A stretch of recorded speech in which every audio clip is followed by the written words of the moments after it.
पूरी के शंकराचार्य को संस्कृत बोलने का अभ्यास नहीं है तो गाली देने से कुछ शंकराचार्य बन जाता है। आद्य शंकराचार्य ने एक बहुत बड़ी गलती की, ब्रह्म सूत्र में अपशूद्राधिकरण नामक भाषी। अब पूरी के शंकराचार्य को संस्कृत बोलने का अभ्यास नहीं है तो गाली देने से कुछ शंकराचार्य बन जाता है क्या? पहले जगत गुरु कौन होता था तुम जानते तो हो जी। पहले जगत गुरु से कहा जाता था जो 3 ग्रंथों पर भाष्य लिखता था जी, अपने संप्रदाय के अनुसार। जी। ये ग्रंथ हैं श्रीमद् भगवद गीता, 10 उपनिषद, ईशावास्य, कठ, केन, प्रश्न, मांडुक्य, मुंडक, ऐतिरीय, ऐतरेय, तैतिरीय, छांदोग्य, बृहदारण्यक और ब्रह्मसूत्र। जी। इन तीनों पर जो संस्कृत में भाष्य लिखता था पहले वही जगत गुरु होता था। जी।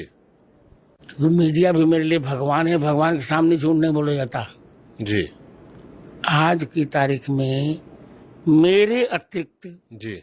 किसी शंकराचार्य, रामानुजाचार्य, रामानंदाचार्य, किसी आचार्य भाष्य लिखा बताइए। और हमारे दिव्य चैतन्य जी महाभाग के संरक्षण में आप सब महानुभाव बहुत उत्कर्ष की ओर अपने जीवन को ले जा रहे हैं। हमने बहुत तत्परता पूर्वक, उत्साह पूर्वक, आह्लाद पूर्वक यह संदेश दिया। अब आप लोगों के मन में एक जरूर जिज्ञासा होती होगी, संकोच के कारण आप नहीं कहते होंगे। भामती आप कह सकते हैं, आपकी भामती पढ़ाते हैं। ब्रह्मसूत्र शंकर भाष्य भामती टीका सहित उपनिषदों को शंकर भाष्य आनंद गिरी टीका सहित पढ़ाते हैं। तो संस्कृत में प्रवचन क्यों नहीं करते? कईयों के मन में होता होगा, भले ही न बोले, मन में तो होता होगा।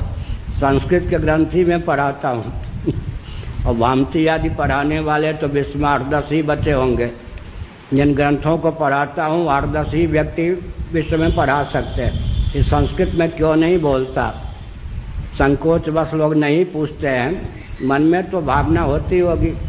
संस्कृत की संगोष्ठी में भी हिंदी में ही क्यों बोलते हैं? तो वो कुछ ऊपर से उसका संबंध है, साधन जगत से उत्पन्न संबंध है।